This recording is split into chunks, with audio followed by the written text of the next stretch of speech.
How's it going, guys? HJ here with Leather Care Supply, and I'll be showing you how to customize your Jordan 1s.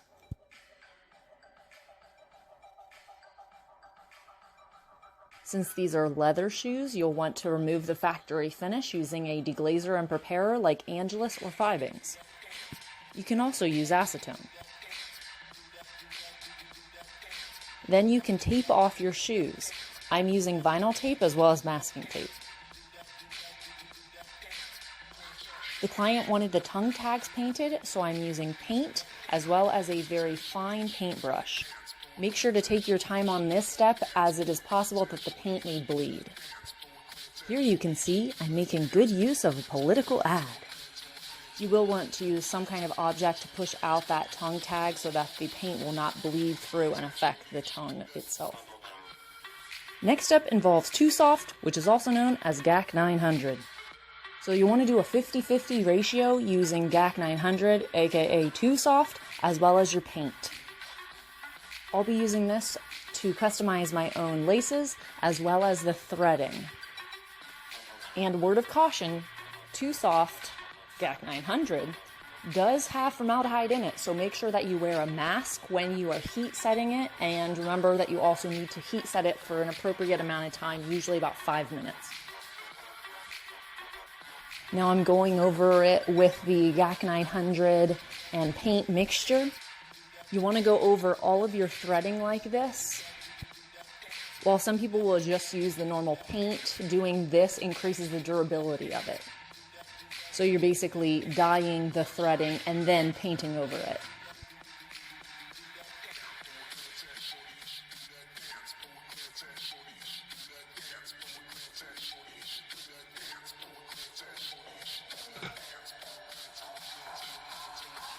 So now you can go ahead and heat set it. I am using an embosser, but you can also use your heat gun. And I also like to remove the excess paint with denatured alcohol.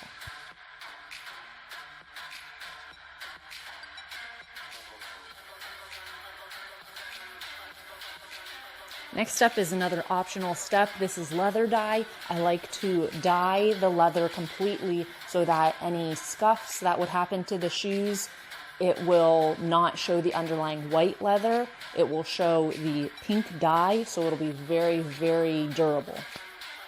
Also, this is a very dangerous step because if you get any dye on the midsole, it will be whatever color dye it is. So be very, very careful, take your time, and go very lightly with the dye.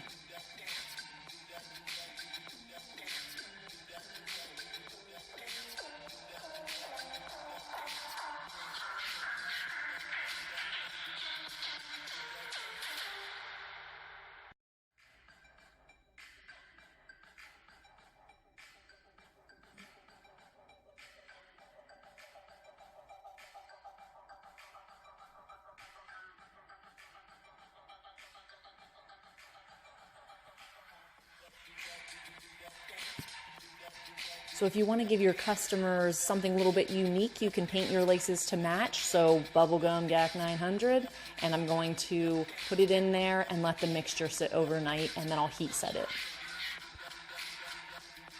So after your leather dye has dried, you'll want to go over with whatever paint color you choose. I always do light coats. You don't want to have it be too thick. If you do too many coats, or if it's too thick, you will not get that factory finish look.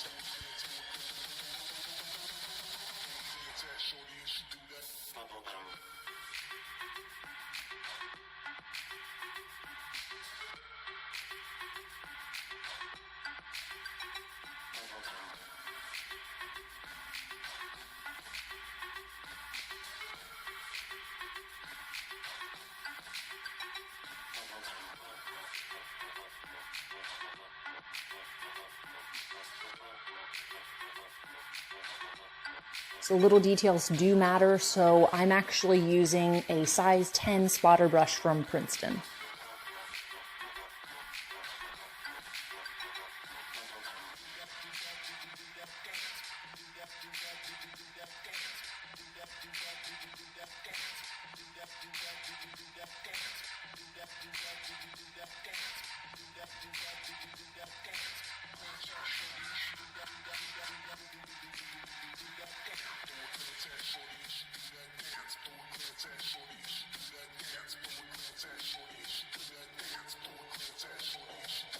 So I think that the Wings logo was definitely the most difficult part of these shoes. What I found worked best was to go in with the pink and just go around the entire logo, take your time, and then I did touch-ups then with black, but I went with pink first and then did all the little details with black. Some people would just paint over it completely with pink and then go in and do everything with black. That's another method that can work really well too. And to give you a time frame of this, the Wings logo alone took me about 45 minutes for just one of them.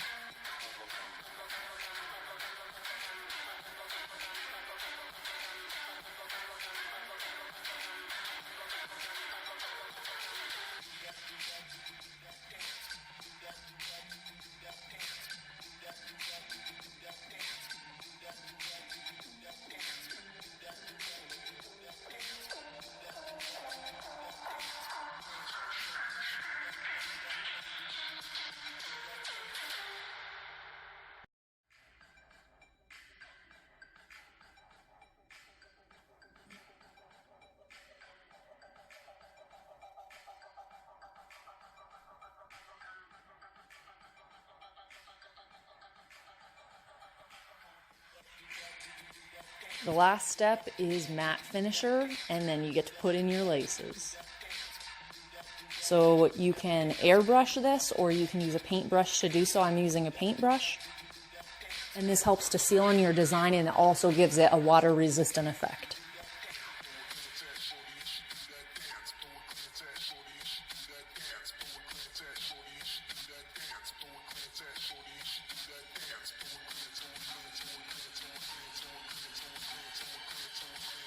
And when you are sealing it, make sure that you do very, very light coats. So you can see here that it's actually had like a blue tint to it. Make sure that you go over it completely because you don't want to see any droplets or a thickness of a residue that will happen if it's too thick. As you can tell, these are the bubblegum ones. So go ahead and comment below what your favorite type of gum is.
Thanks so much for watching. Please comment, like, subscribe. Let me know what you'd like to see next. And as always, huge thank you to Leather Care Supply. Check them out for all your customizing needs.